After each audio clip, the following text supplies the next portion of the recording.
I would say the most hurtful thing that I ever experienced was not being educated in HIV and AIDS. I was in a relationship for a great amount of time, and I don't mind saying this on camera. I am HIV positive, undetectable, and just seeing my mother's reaction when I had to tell her, because at the time my boyfriend did not want to be honest with himself, who contracted it to me, wanted me to come out to my family because we were breaking up. I am not going anywhere. I'm going to take care of my health, and you will miss me. But that was harder because I had to look my family in the face. I have 5 siblings, 2 parents, and tell them that I'm HIV positive without the person that contracted to me to hold my hand and say, we're going to get through this together. I had to do it all on my own at a very young age. But everything works out. So I'm good. There's a couple of big ones that have happened in my lifetime. One being molested as a child from a church family friend, sort of a father figure that my mother was constantly pushing me into being around. And I think to this day that's a guilt that my biological mother still holds. So I would say that was probably the start of who I ended up becoming as an adult. And then later in life, my former fiance, who, many years later I found out that he lied about his status and knowingly and willingly infected me, and then I became HIV positive. So another traumatic experience that changed the scope and the lens of my life. Just being mocked in general is just, speak up for yourself or try to not defend yourself, but help them to understand that that's not something that's very acceptable, and try to, change the whole thinking process of why did you mock me? What was your reasons on mocking me? What did I do to provoke you? Pretty much what I would say if I ever see somebody giving me a nasty look is never judge a book by its cover, because at the end of the day, my skin doesn't dictate who I am as a man or even an individual. It is challenging to be gay in Black communities. It is challenging to be gay in the world today. It is challenging to be Black in a country that was set up for white people. So I don't think it's either or. It is always hard to be both. My entire life, I've had to defend being Black much more than I've had to defend being gay. For me, it was not walking into a boardroom and doing a presentation and worrying about my sexuality or how I, was perceived by folks. It was me walking into a room being seen as the only Black person in the room. That was a challenge then, and it still is a challenge now. I've had to truly go through, endure, and overcome a tremendous amount of obstacles in my life. So at this point, at 41, doesn't matter. My skin color, my sexuality, being HIV positive, an athlete, blah, blah, blah, a vocal, none of that matters to me. I'm a human being, and I need to be respected and treated as such, period. There's no ifs, ands, or buts about that at this point in my life. The most hurtful thing someone can say to me, or someone has said to me, was my mother's best friend when she told me that I wanted to be a girl. And that was hurtful because you've known me since I was younger, and you're my mom's best friend, so it was just rude, I think. But other than that, it's just something for me to just continue to be myself and not filter myself for anybody. One thing that's been a challenge in my life between Black and gay is possibly, they kind of run hand in hand, but and most of all, it's probably being African American, being a Black individual, and also being a male. Because at the end, there's always feeling like, by you being a Black man, it's always intimidation, that you're always on the wrong side of the fence, that you always got negativity. Because you could be white and gay, but still won't get the treatment as being Black and gay. Especially being a man, too, in society. Already you have a negative stigmatism on yourself as being a Black African American male. And now you're incorporating, not even incorporating, but your true self as being homosexual, gay. Both are very, very hard, but you can surpass when you have a great supporting system, someone to be there for accountability, and Don't let don't let anyone change what you're determined to do in life. I think it's more challenging being a black man in America because when you are a black man, you're automatically looked at as a person who is aggressive. And if you ever do anything that is kind of in any way that's going to make anyone feel uncomfortable, you become the aggressive black man, and you are the person now that elicits fear in the persons who look at you because you're a black man. Being a same gender loving person in America, you're just another person because you don't know that part of me until I express that. So therefore, after that, then there may be challenges, but my initial challenge, and it's more challenging to be a black man in America. LGBTQ folks. LGBTQ folks have been prosecuted for a long period of time simply because of who they love or who they identify as or what their body, mind, and spirit is telling them who they are. There's a lot of prosecution that happens in this world, and especially for people who have those intersectional identities like I do, it's never easy. It's never easy navigating through this life and being like, everything is going to be okay, because in the next corner, a part of my identity is always being attacked. My biggest fear in life is possibly being a failure. I don't like failure. I don't want to fail. I want to succeed. I want to make people proud. I don't want to feel like I left this world without doing everything I wanted to do. To be honest, my biggest fear is to end up broke, alone, and hopeless. Being forgotten. I feel that we live here on this world through the love that we give other people. And I would hate to leave this world not having left enough people with love and feeling seen.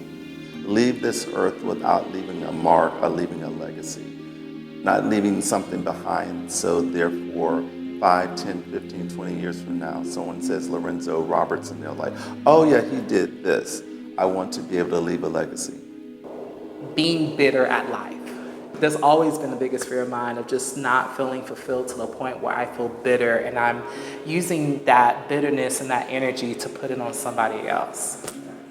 I'm here to heal a lot of the anger from that, a lot of the anger from the past. Also to try to rescue my mental health in the sense that it's time to put my best foot forward, but also help the community around me. Privilege to me means a great deal of things. I love the great quote from a few people have said this, but I think Billie Jean King made it extremely prominent. Great privilege comes great responsibility. So for me, to have privilege means that I need to pay it forward, I need to give it back somehow. But I also think privilege is shown in many different forms, in many different ways. Something that is given. And whether you're giving it or someone gives it to you, privilege is just knowing that that person or you understand boundaries or understand that what you want in life. So privilege, not a word that, oh, I gave you the privilege to do this. You didn't give me anything. I was going to do it regardless if you made that decision or not. But I'm giving you the respect level to understand that this is a privilege for you to make your decision. It's a word that should be used less because it kind of has more of a dominancy in today's society. Oh, I gave you the privilege. No, you didn't give me privilege or nothing. I'm going to do what I want to do. What would I like to be remembered as, known as? I would like to just leave a legacy just by being myself and just being me, just being this goofy, energetic individual, through my music, through my art, and just through me in general. I just want to leave with something that people can remember me by, and that's one of the main things. I'm very excited about the future. I'm excited about healing, loving, not just my family, not just myself, but trying to be a helpful force in the world. For years, I've not seen myself as somebody with an intellectual value, somebody who has carried a lot of shame, somebody who has carried a lot of negativity that the rest of the world tends to use against someone like me so that they can feel better about maybe them not being able to do sex work themselves, them not relating to anyone who's doing the type of work that I've done, and to help people open their views in normality. Family means to me unity, love, comfort zone. My family and I were very like affectionate with one another. Although my parents had all boys, we still all hug, kiss each other on the cheek, tell each other that we love each other when we end phone calls or when we leave in each other's presence. So we're just very like a loving and affectionate family. 3 words that I would like to leave with respects to my legacy. Not quite 3 words, but this is sort of my motto about who I am and what I stand for and what I would love to leave when the good Lord upstairs called me home, or when it's my time, is that I stood for something and I fell for nothing. I like to smile. I like to be adventurous. And I just love life. Fun-loving. Joyful, definitely joyful. The next one would be compassionate, and I would say the third one would be have a wicked sense of humor, because I think a lot of that is me. If you have dreams and talents that you want to go out there, do not put them on hold. Go out there, everything in your life that you want to achieve, because hard work does pay off. So if you feel like right now your time is not coming, keep going out there, because at the end of the day, your dreams will come true if you put your mind to it.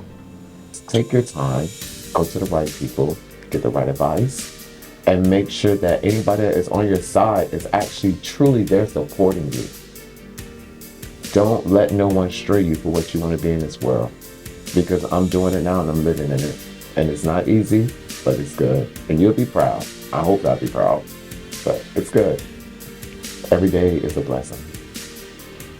You never know where we're gonna go, but at least live while you're living. Just to remind people that no matter where you come from, and no matter where your community is, and where you are with your mental health, treat people with kindness. And I don't mean that because they deserve it, but it is because it's a personal reflection of yourself. And once you start reflecting your inner values and your inner respect, and you give it to most people, it will be, it will be reflected back. And the more kindness you show to the world, the more kindness is going to be reflected back into your life. Stay positive, stay strong. You never know unless you open up a conversation with someone or try to reach out to someone that they can be a helping hand. And don't be discouraged. Keep being positive, and someone will hear your voice and someone will recognize you. I have so much that I want to accomplish. There's a lot. There's a lot that's yet to be seen and unveiled.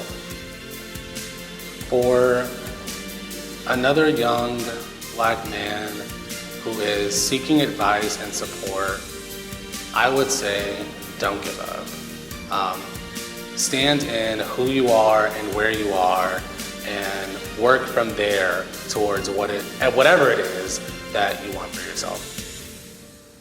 My last thoughts would be, if you are a person that you feel as though you are attracted to other men, explore that, find out what it is, because you don't want to live your life in the shadows. My whole thing is like, I want everyone to live their lives in the light, which means living your life authentically, intentionally, being the person that God created you to be. Life is an experience. Life is a myriad of experiences, and we get to live our lives regardless of how we identify as, regardless of our experiences. We get to have full experience lives.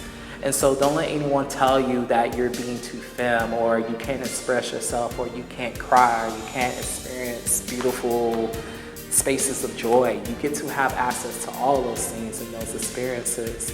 And know that even if people in your family or people who are directly surrounded by you may not accept you, there are people who will accept you. You just have to find the right people. And sometimes that takes time, but just know that there are people who will be there who will love you for you. I'm a singer. Thank you. Nah, you gotta come after with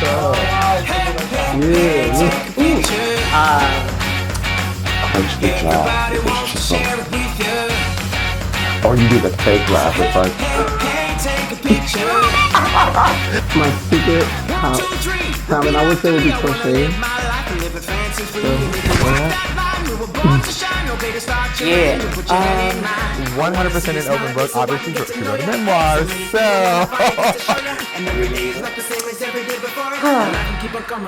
I have. Oh, so long for this night I prayed that a star would guide you my way to share with me this special day. There's a ribbon in the sky for our love. Yay! That was pretty good. I could buy that an apple. Definitely pitchy. Alrighty.